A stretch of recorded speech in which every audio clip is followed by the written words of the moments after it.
हरे कृष्णा कृष्णा कृष्णा हरे हरे, हरे राम राम राम हरे हरे। भगवद गीता तेना मूल रूपे अध्याय 1 कुरुक्षेत्रनी युद्ध भूमि पर सैन्य निरीक्षण। श्लोक संख्या 25।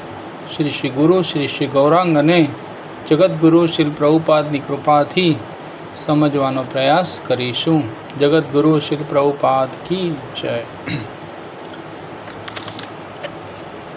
भीष्म द्रोण प्रमुखत सर्वेषां महीक्षिताम् उवाच पार्थ पैश्यतान् समवेतान् कुरुनीति। अनुवाद। भीष्म, द्रोण तथा विश्वभરના અન્ય બધા જ રાજાઓની ઉપસ્થિતિમાં ભગવાને કહ્યું, હે પાર્થ, અહીં એકત્રિત થયેલા બધા કુરુઓને જો. તો અહીંયા ભગવાને અર્જુનનો જે રથ છે એ પિતામહ ભીષ્મ અને ગુરુ દ્રોણની બરાબર સામે લાવીને ઊભો રાખ્યો. ભગવાન આ રથને કોઈ બીજાની સામે પણ ઊભો રાખી શકતા હતા. દુર્યોધન, દુશાસન અને ઘણા બધા રાજાઓ હતા કે જે અર્જુનના પ્રતિસ્પર્ધીઓ હતા, કે જે લડવા માટે આવ્યા હતા. તો ભગવાને એ બધાની સામે નહીં, પણ આ જે રથ છે એ બિલકુલ પિતામહ ભીષ્મ અને ગુરુ દ્રોણની સામે ઊભો રાખ્યો. આ જ ભક્તની સાચી પરીક્ષા છે. પિતામહ ભીષ્મ છે એ પ્રતીક છે ભૌતિક આસક્તિનું. આપણા મિત્રો છે, આપણા સગાવાલા છે, કે જેની આસક્તિ ઘણી વખતે આપણને આધ્યાત્મિક માર્ગમાં રૂકાવટ પેદા કરી શકે છે. ગુરુ દ્રોણ છે એ જડ વિદ્યા એટલે કે ભૌતિક વિદ્યાનું પ્રતીક છે, કે જે આધ્યાત્મિક પ્રગતિમાં રૂકાવટ લાવી શકે છે.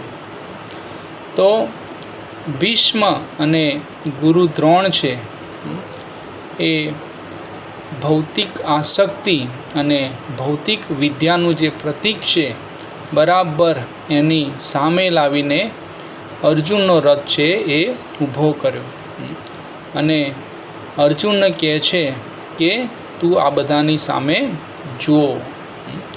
તો આ અર્જુનની ખરી પરીક્ષા થઈ રહી છે. તો ટીચર, આપણે સ્કૂલમાં ટીચર જ્યારે પરીક્ષા લે છે તો એટલા માટે નથી લેતા કે બાળકો ફેલ થાય. એટલા માટે પરીક્ષા લે છે કે બાળકો છે એ વધારે સિરિયસ એ થાય. તો અહીંયા ભગવાન પણ અર્જુનને બરાબર સિરિયસ કરવા માગતા હતા અને એટલા માટે જ આ રથ છે એ બરાબર પિતામહ ભીષ્મ અને ગુરુ દ્રોણની સામે લાવીને ઊભો કર્યો. તો ભગવાનને અહીંયા ઋષિકેશ કયા છે. ભગવાન અર્જુનની અંદર જે ચાલતું હતું એ ભગવાન છે એ બરાબર જાણતા હતા અને એટલા માટે જ ભગવાને આ કર્યું. અહીંયા ભગવાન પણ અર્જુનને પાર્થ કહીને સંબોધે છે. પાર્થ એટલે પૃથા પુત્ર. તો ભગવાનના જે પિતા હતા વાસુદેવ અને એમની જે નાની બહેન હતી એ પૃથા, કે જે આગળ જઈને કુંતી નામથી પ્રસિદ્ધ થઈ. તો ભગવાન અહીંયા અર્જુનને કહી રહ્યા છે કે તારે અને મારે વિશેષ સંબંધ છે અને તું મારો મિત્ર છે, એટલે હું તને જે સંબંધ છે એ સંબંધ યાદ કરાવીને હું કહું છું કે તું આ બધાને જો. ભગવાન ફરીથી અર્જુન પાસે એવી અપેક્ષા નહોતા કરતા કે એ આ યુદ્ધને છોડી દે, કારણ કે અર્જુન છે એ ક્ષત્રિય હતો અને ક્ષત્રિયના નાતે પિતામહ ભીષ્મ અને ગુરુ દ્રોણ એમને કદાચ લલકારે તો પણ અર્જુનને યુદ્ધ છોડવાનું ભગવાને ક્યારે પણ કહ્યું નથી. એ રીતે ભગવાનનો ભાવ છે એ કંઈક અલગ હતો. તો અહીંયા ભગવાનને ખબર હતી કે અર્જુન છે એ સંપૂર્ણ મારા આશ્રય હેઠળ રહેલો છે, એટલે આ પરીક્ષાથી અર્જુન છે એ નાસીપાસ ક્યારે પણ થશે નહીં. અને આમ પણ આપણે જોઈએ તો પાંડવો છે એ જન્મથી જ એમને મુશ્કેલીઓનો સામનો છે એ કરવો પડ્યો હતો.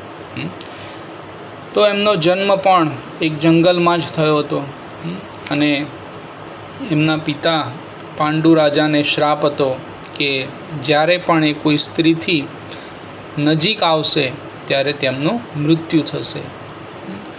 અને એ રીતે પાંડુ રાજાનું પણ મૃત્યુ થયું. અને કુંતી મહારાણીએ દેવતાઓને આહ્વાન કરીને આ 5 પાંડવો છે એમનો જન્મ થયો હતો અને જન્મતાની સાથે જ કોઈએ એમને સ્વીકાર કર્યો નહોતો. એ તો ધૌમ્ય ઋષિ અને વગેરેના કહેવાથી આ બધાએ એમને સ્વીકાર્યા. અને સ્વીકાર્યા તો પણ કેવા, નાનપણમાં જ ભીમને ઝેર આપી દીધું. ત્યાર પછી લાક્ષાગૃહમાં ગુરુકુળ જ્યારે સમાપ્ત થયું ત્યારે લાક્ષાગૃહમાં એમને બાળવાની કોશિશ કરવામાં આવી. ત્યાર પછી એમને વનવાસ આપવામાં આવ્યો. વનવાસમાં પણ અનેક મુશ્કેલીઓ છે એ પાંડવોને પડી. ત્યાર પછી જ્યારે રાજ્ય માંગવાનો સમય આવ્યો ત્યારે એમને ખાંડવપ્રસ્થ આપવામાં આવ્યું.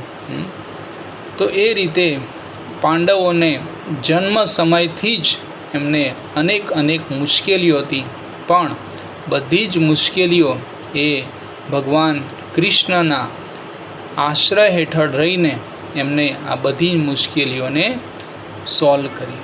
તો એ રીતે આપણા જીવનમાં પણ અનેક મુશ્કેલીઓ છે એ આવે છે. તો એ વખતે આપણે કોનો સાથ લઈએ છીએ?